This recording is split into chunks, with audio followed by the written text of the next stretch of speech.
অসমৰ যি জলবায়ু আৰু ভৌগোলিক অৱয়ব সেই মৎস্য পালনৰ বাবে উপযুক্ত। দ্বিতীয়তে মাছ আৰু অসমীয়া জনজীৱন এক মধুৰ সম্পৰ্ক আছে, আমি সকলোৱে জানো। আৰু অসমৰ মাটি পানী মৎস্য পালনৰ বাবে উপযুক্ত। গতিকে আমি ইয়াৰ সৎব্যৱহাৰ কৰিব লাগে। আমাৰ ইয়াত ৰিচোৰ্চ আছে, সেই ৰিচোৰ্চখিনি যদি আমি ভালদৰে ব্যৱহাৰ কৰোঁ, মই আশাবাদী যে অসমৰ যি মৎস্য উৎপাদন হ'ব, সেই মৎস্য উৎপাদনে বিশ্বৰ দৰবাৰত প্ৰতিষ্ঠা লাভ কৰিবলৈ সক্ষম হ'ব।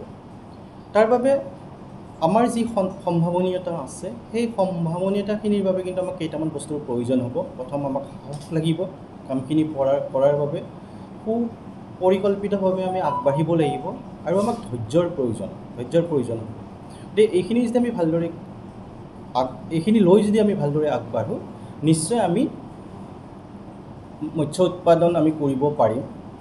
আৰু বিশেষভাৱে মৎস্য উৎপাদন কৰিবলৈ যাওঁতে আমি প্ৰশিক্ষণ এটাৰ প্ৰয়োজন, আৰু যিটো আমাৰ কলংকপল্লী আজি কিছু বছৰৰ পৰা আমি প্ৰশিক্ষণ দিয়াৰ ব্যৱস্থা কৰি আছোঁ। কাৰণ আমাৰ কলংকপল্লীৰ একুৱাকালচাৰ ফিল্ড স্কুল আছে, আৰু এইখন ভাৰত চৰকাৰৰ দ্বাৰা অনুমোদিত আৰু উত্তৰ পূবৰ একমাত্ৰ অনুষ্ঠান। আৰু আমাৰো উদ্দেশ্য হৈছে যাতে অসমখন ভাৰতবৰ্ষ নহয়, বিশ্বৰ এখন শ্ৰেষ্ঠ মৎস্য উৎপাদনশীল ৰাজ্য হিচাপে যাতে প্ৰতিষ্ঠা লাভ কৰিব পাৰে। আৰু সেই ক্ষেত্ৰত আমাৰ যিখিনি কৰণীয় কাম সেইখিনি আমি কৰাৰ ব্যৱস্থা কৰি আছোঁ। আৰু অনাগত দিনতো যে আমি প্ৰশিক্ষণৰ ব্যৱস্থা কৰিম, বা আমি মাছৰ পোনা উৎপাদন কৰি আছোঁ।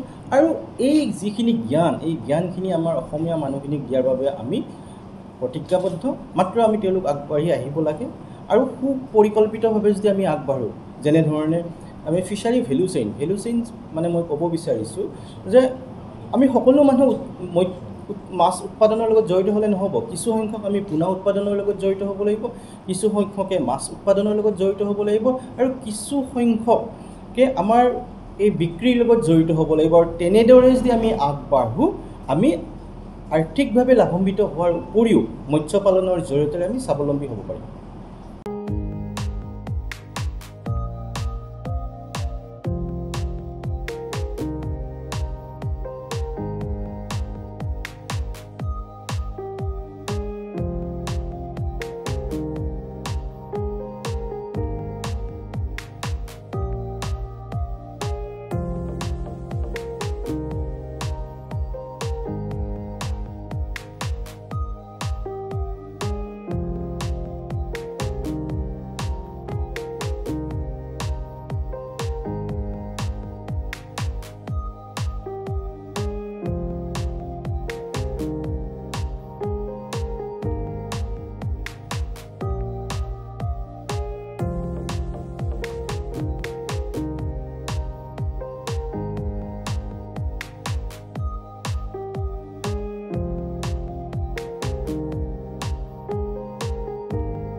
যিকোনো খবৰৰ বাবে যোগাযোগ কৰক 7099017330 অথবা 7099017390 নম্বৰত।